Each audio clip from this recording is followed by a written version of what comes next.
Aunque es muy importante, no todo es prevención, porque a pesar de la vacunación, seguiremos teniendo pacientes con enfermedades respiratorias que necesitan atención.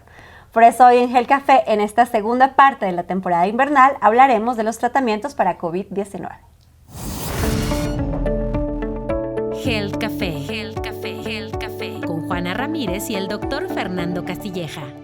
Pues gracias por escucharnos, vernos siempre. Gracias, doctora Jessica Moreno, por hacer este segundo especial de temporada invernal con nosotros. Gracias, Juana. Es un placer para mí continuar con ustedes. Estamos hablando con la directora médica de Pfizer para América Latina, Fer. Como lo conversamos en el episodio anterior, el tema de la prevención pues es muy importante, particularmente de las enfermedades virales y con esto que ya hay una cultura razonablemente amplia sobre el tema de vacunación de influenza en primer lugar, pero en segundo lugar también por la cicatriz que nos dejó COVID-19 en el inconsciente colectivo sobre el impacto de la no vacunación, ¿no? Y entonces las medidas preventivas sí que son relevantes. Así es, porque creo que estaba como claro que en el caso de los niños, para completar la cartilla de vacunación, les tenemos que hacer estos esquemas que los pediatras dicen, luego llegó influenza, entendimos que nos tenemos que vacunar cada año también, y luego está todo este tema alrededor de COVID-19, doctora.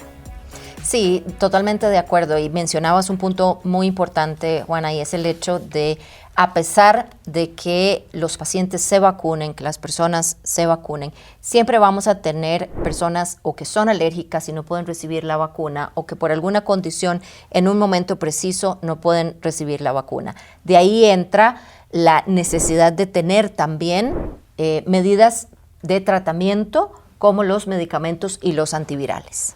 Así es, porque, a ver, ustedes corríjanme si estoy mal, pero el hecho de que te vacunes no quiere decir que no te vas a contagiar. De hecho, has tocado un punto bien importante.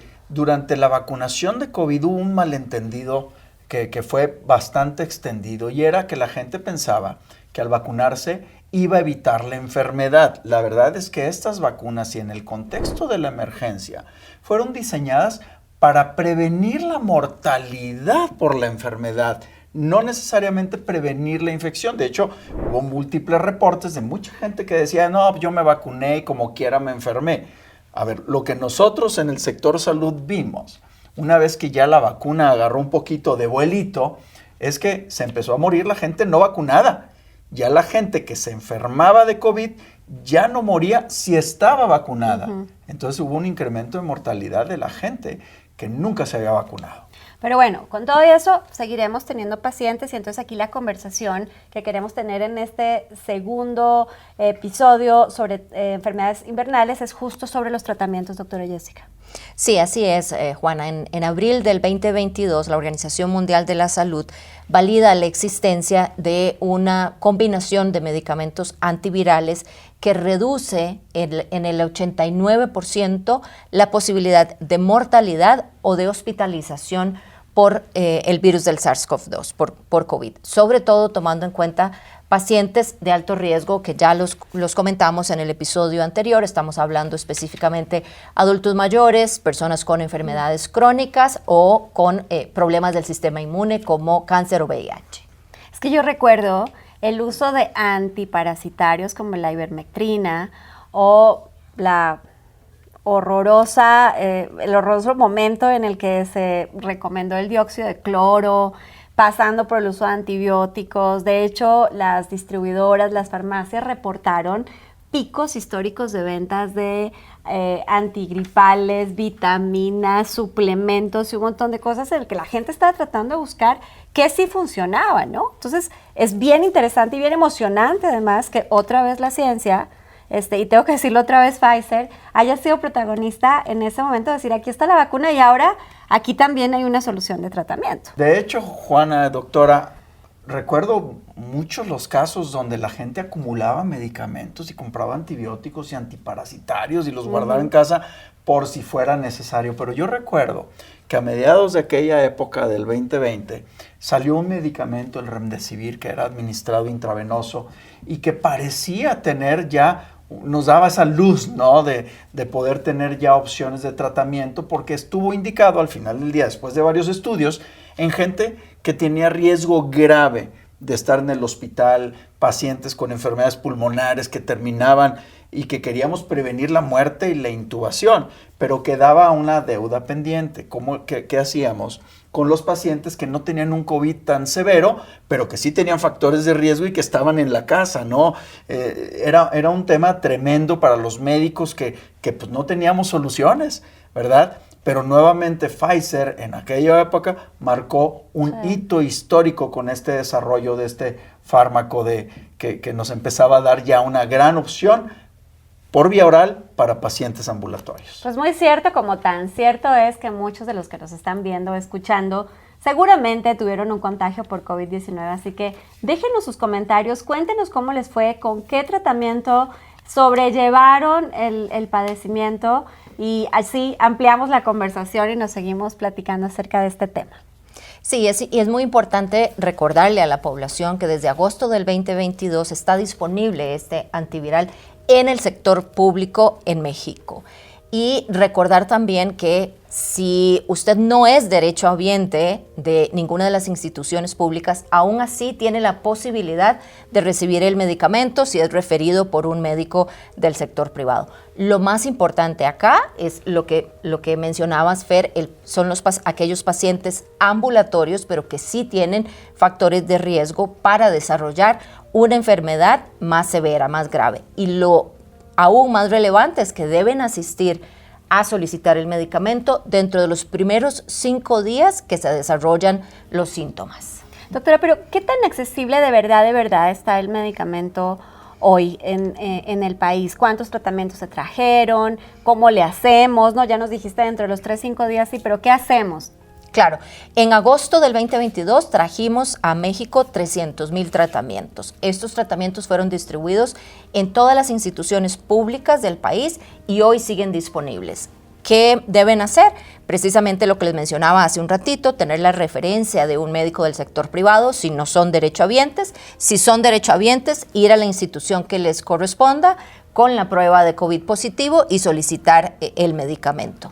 Y si no, pues como les mencionaba, simplemente con la referencia del médico del sector privado, acudir a un centro de atención pública, al servicio de emergencias o a los centros de atención de enfermedades respiratorias. Un punto importante como médico sí debo aclarar que es para aquellas personas que tienen COVID, pero que tienen factores de riesgo de complicación. No es para el paciente que trae estornuditos, moquito y un poquito de fiebre. Para esos casos leves, paracetamol, algún antigripal convencional, tecito, líquidos y a la camita. Esto, ¿por qué? Porque es importante, porque si no, nos podemos acabar tratamientos que personas susceptibles pueden requerir y que pues yo tengo un síntomas leves y me lo quiero tomar, pues le voy a quitar la oportunidad a alguien que quizá tenga una enfermedad pulmonar o quizá tenga un cáncer y que ahora tiene COVID.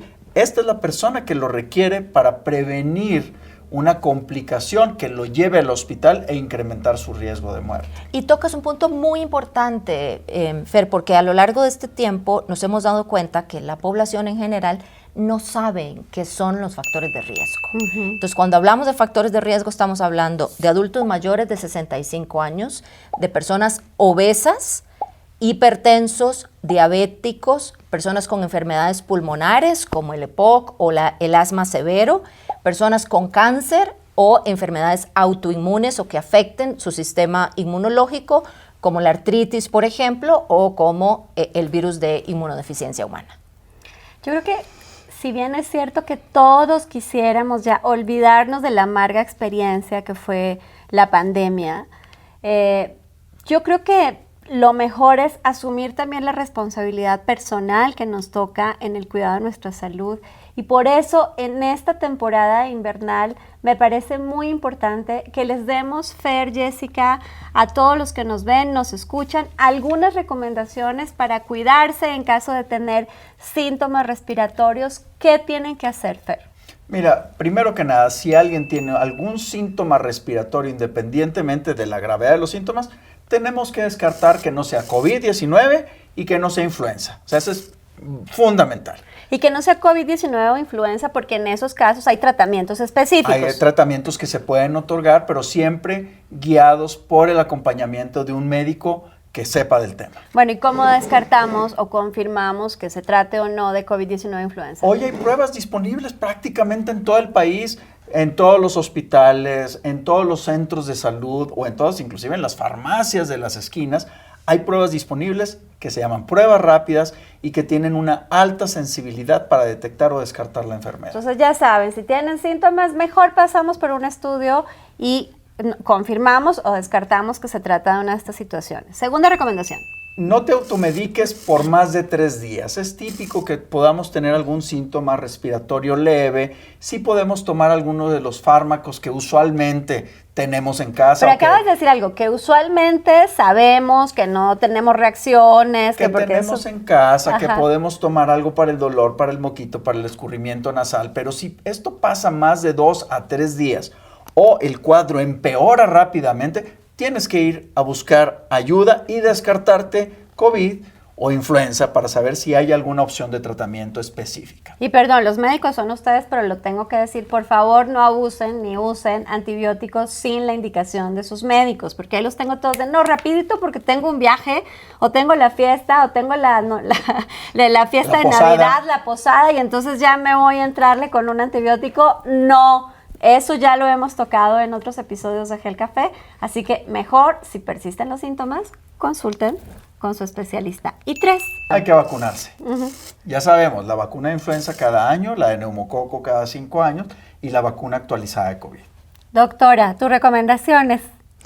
Creo que hago eco de las recomendaciones que acaba de mencionar Fer, Juana, y sobre todo recordarle a las personas allá afuera, si tienen un factor de riesgo, seamos conscientes de que existe ese riesgo, no se automediquen y acudan a su médico.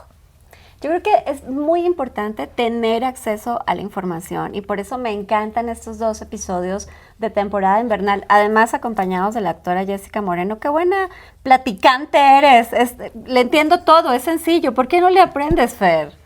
Doctora, hay que grabar otras sesiones de eso. Por supuesto, para mí es un placer estar aquí y cuando quieran. Ojalá que toda la información que les hemos entregado sea valiosa, la compartan. Seguro una buena parte de nosotros tendrá algún síntoma respiratorio relacionado con esta época invernal y lo que queremos todos es podernos tratar desde casa con la recomendación de un médico que nos acompañe en el proceso y que bueno, simplemente tengamos que contar la anécdota de que otra vez nos dio alguna enfermedad respiratoria en el invierno. Y ya saben, prevención y tratamientos oportunos no solo contra COVID-19, sino contra influenza, virus sincitial, pero también temas de contaminación ambiental, alergias que siempre nos afectan en este periodo del año. Acérquense, prevengan, trátense a tiempo para que podamos cerrar bien el 2023 y podamos entrar sanos y correctos con toda la vibra y toda la potencia al 2024. Y así terminamos la 5ª temporada de Gel Café, Fer, no lo puedo creer. Esto que empezó como un experimento para poner la salud en el spotlight y que hoy, gracias a ustedes, llega cada episodio a más de 2 millones de personas. Muchísimas gracias. Eso quiere decir que la salud nos importa. Muchísimas gracias al extraordinario equipo de expansión también, ¿no? Y aquí nos vamos a ver el próximo año, por supuesto, para hablar de los temas de salud y tomarnos un café. Les deseamos a todos un año nuevo súper saludable. No olviden que tenemos que vacunarnos, que tenemos que prevenir, que hay que hacer ejercicio y les platico, el siguiente año les vamos a seguir diciendo lo mismo. Fer, ¿dónde te encuentran? Me encuentran como Fernando Castilleja en todas las redes sociales. Y a mí me encuentran en todas las redes como Juana Ramírez o Juana Ramírez Hoy.